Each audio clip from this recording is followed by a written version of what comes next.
नमस्कार, मैं हूं स्वप्निल वर्मा और आप सभी देख रहे हैं TV9 डिजिटल। केंद्र सरकार ने 13 राज्यों के राज्यपाल और उपराज्यपालों का फेरबदल कर दिया है। इस कड़ी में कई चौंकाने वाले फैसलों के अलावा कई सामान्य नियुक्तियां भी हुई हैं। आइए आपको विस्तार से बताते हैं इस बड़ी खबर के बारे में। इनमें महाराष्ट्र के राज्यपाल भगत सिंह कोश्यारी का इस्तीफा मंजूर किया गया है। उनकी जगह पर झारखंड के राज्यपाल रमेश बैस को महाराष्ट्र का राज्यपाल बनाया गया है। अरुणाचल प्रदेश के राज्यपाल BD मिश्रा लद्दाख के उपराज्यपाल बनाए गए हैं।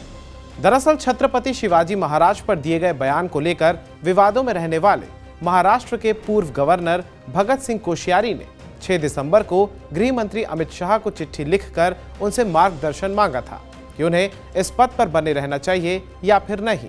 अब आपको बताते हैं किन किन उपराज्यपालों और राज्यपालों की नियुक्तियां हुई हैं या फिर फेरबदल हुआ है। सबसे पहले लेफ्टिनेंट जनरल कैवल्य त्रिविक्रम रिटायर्ड परनाइक अरुणाचल प्रदेश के नए राज्यपाल बनाए गए हैं।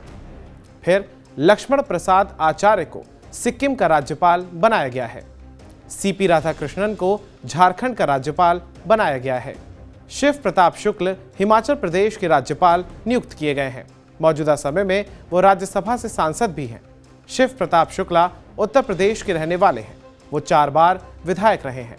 इस दौरान वो उत्तर प्रदेश में मंत्री भी रहे। वो 1989, 1991, 1993 और 1996 में विधानसभा सदस्य चुने गए थे।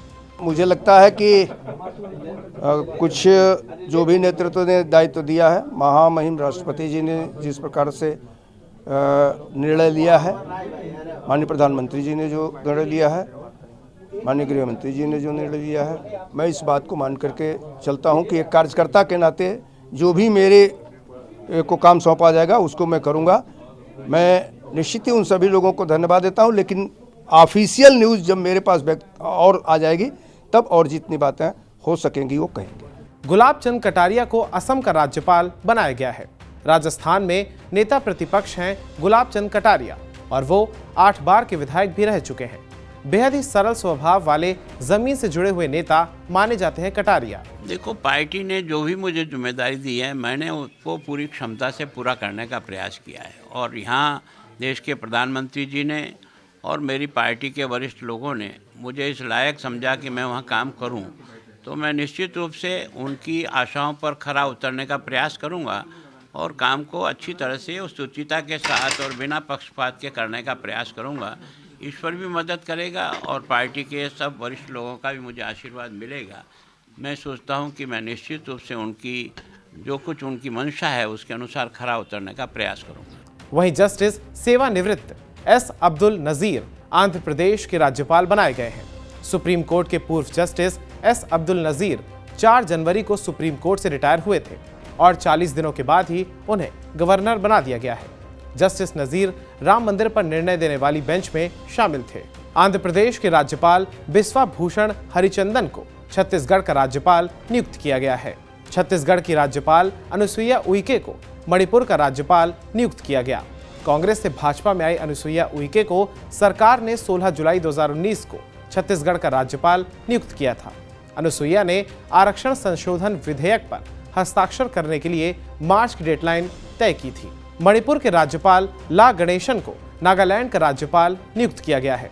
वो मणिपुर और पश्चिम बंगाल के गवर्नर भी रह चुके हैं। तमिलनाडु बीजेपी के वरिष्ठ नेता Ganesan Durand cup football tournament 2022 में फाइनल मैच के दौरान स्टेज पर ट्रॉफी के साथ फोटो खिंचवाने के लिए सुनील छेत्री को धक्का देते हुए नजर आ गए थे, जिसके बाद उनकी काफी आलोचना भी हुई थी। वहीं बिहार के राज्यपाल फागू चौहान को मेघालय का राज्यपाल नियुक्त किया गया है। हिमाचल प्रदेश के राज्यपाल राजेंद्र विश्वनाथ आर्लेकर को बिहार का राज्यपाल नियुक्त किया गया है। झारखंड के राज्यपाल रमेश बैस को महाराष्ट्र का राज्यपाल नियुक्त किया गया है। रमेश बैस छत्तीसगढ़ भाजपा के वरिष्ठ नेता हैं। वो लगातार 7 बार लोकसभा सांसद भी रहे हैं। इससे पहले वो त्रिपुरा और झारखंड के भी राज्यपाल रह चुके हैं। ब्रिगेडियर BD मिश्रा रिटायर्ड को लद्दाख का उपराज्यपाल नियुक्त किया गया है। इससे पहले वो अरुणाचल प्रदेश और मेघालय के राज्यपाल भी रहे हैं। 31 जुलाई 1995 को मिश्रा सेना से रिटायर हुए थे। उन्होंने भारत चीन के 1962 के युद्ध, नागालैंड में नागा विद्रोहियों के खिलाफ 1964 का युद्ध, साथ ही सियालकोट में पाकिस्तान के खिलाफ 1965 में अहम भूमिकाएं निभाई थी। आपको बता दें, इसी साल देश के 9 राज्यों में विधानसभा चुनाव होने हैं, जिसकी शुरुआत पूर्वोत्तर के 4 राज्यों त्रिपुरा, मेघालय, नागालैंड और मिजोरम में चुनावी प्रक्रिया के साथ शुरू हो चुकी है। वहीं हिंदी बेल्ट के 3 बड़े राज्यों मध्य प्रदेश, राजस्थान और छत्तीसगढ़ में नवंबर के महीने में चुनाव होने हैं। वहीं दक्षिण भारत की अगर बात करें तो यहां पर कर्नाटक और तेलंगाना में इसी वर्ष चुनाव है। वहीं जम्मू कश्मीर से अलग करके केंद्र शासित प्रदेश बनाए गए लद्दाख में उपराज्यपाल की नियुक्ति की गई है। ऐसे में चुनावी साल होने के कारण इन फैसलों को चुनावी चश्मे से देखा जाना स्वाभाविक है। धन्यवाद।